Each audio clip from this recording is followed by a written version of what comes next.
안녕하십니까? 기도하심으로 말씀 묵상을 시작하겠습니다. 하나님 아버지, 오늘 말씀을 묵상할 때 성령님으로 함께해 주옵소서. 예수님 이름으로 기도합니다. 아멘. 오늘 본문 마가복음 2장 내용은 다음과 같습니다. 예수께서 가버나움의 한 집에서 말씀을 전하실 때 많은 사람들이 몰려왔습니다.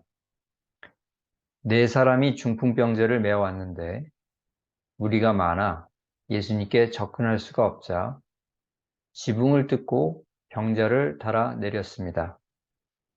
예수께서 그들의 믿음을 보시고 중풍병자에게 말하시기를 내 죄사함을 받았다 하셨습니다. 그러자 서기관들이 생각하길 신성모독이다.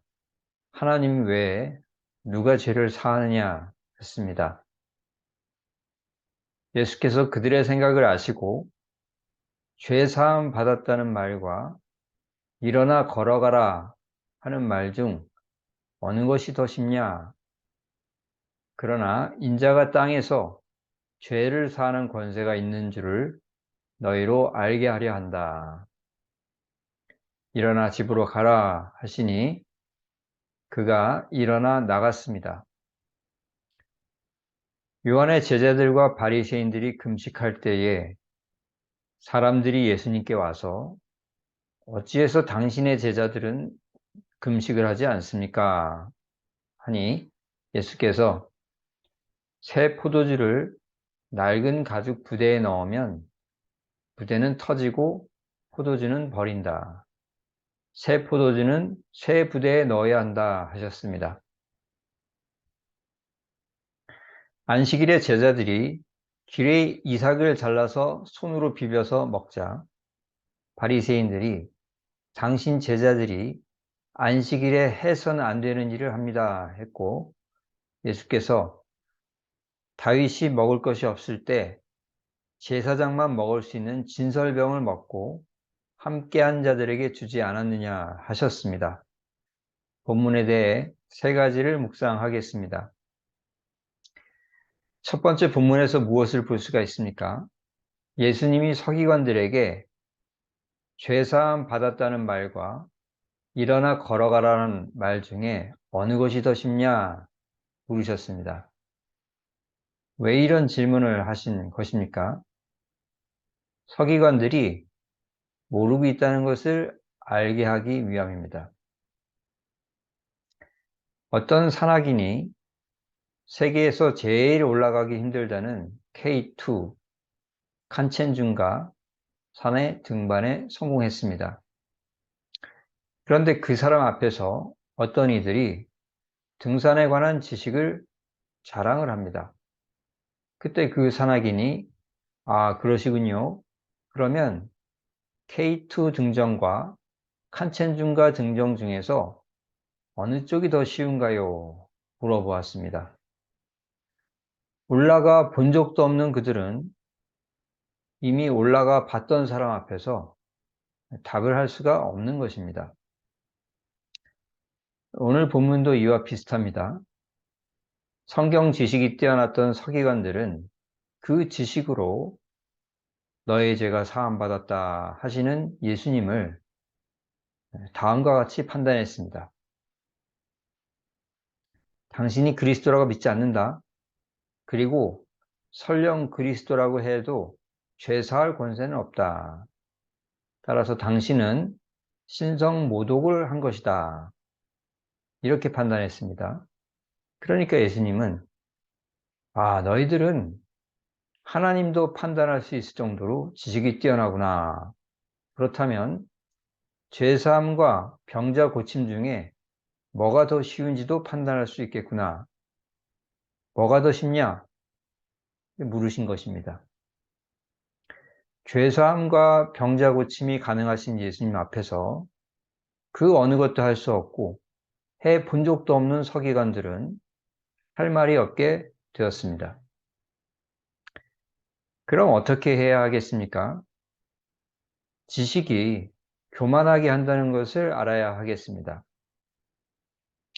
고린도전서 8장 1절 지식은 교만하게 하며 사랑은 덕을 세우나니 하였습니다.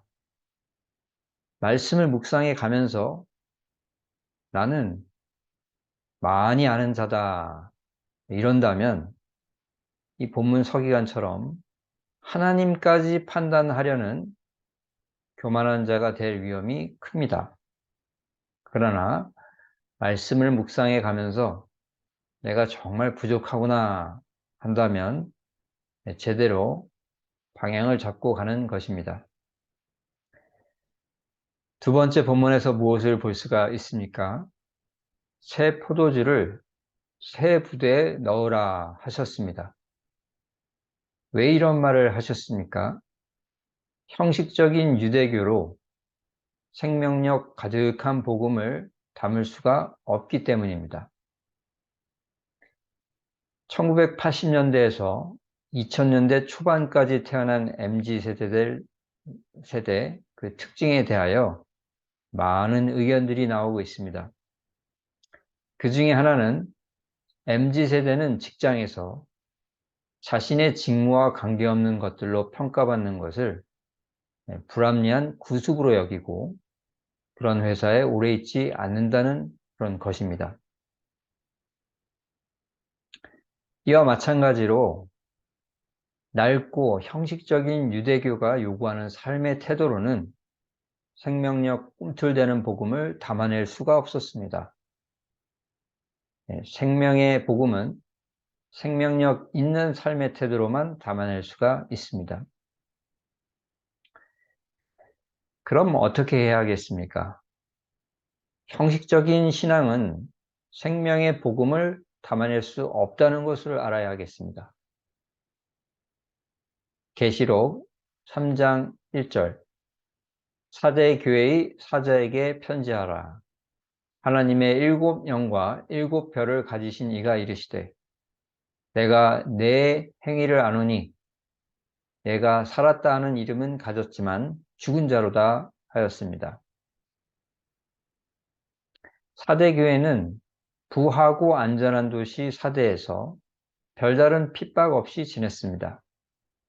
그러다가 그들은 안일함 그리고 부도덕함에 빠져서 복음의 생명력을 잃어버리고 외적인 형식만 남은 교회가 되었습니다.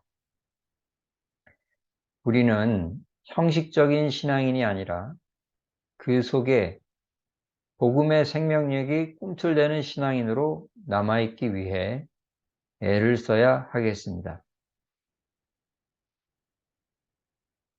세 번째 본문에서 무엇을 볼 수가 있습니까?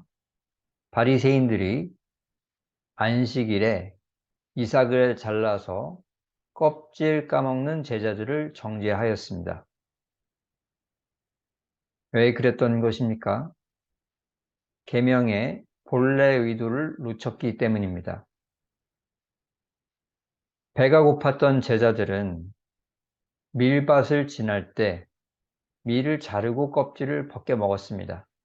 이것을 보고 바리새인들은 당신 제자들이 안식일에 일하지 말라는 하나님의 명령을 어겼소 하였습니다. 그러자 예수님은 다윗은 굶주릴 때 제사장만 먹을 수 있는 진설병을 먹지 않았느냐 답하셨습니다. 곧 하나님께서 사람 생명을 중요시 여기셔서 다윗의 행동을 용납하셨던 것입니다. 마찬가지로 안식일에 제자들이 배가 고파 밀을 자르고 까먹는 것도 하나님께서 용납하시는 것입니다. 그럼 어떻게 해야 하겠습니까? 인간에게 생명 주시려는 하나님의 의도를 받들어야 하겠습니다.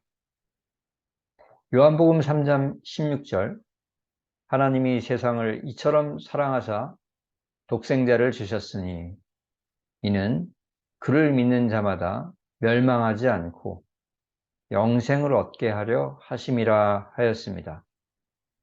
하나님은 아들 예수 그리스도를 내어 주시면서까지 우리에게 생명 주시려는 분입니다.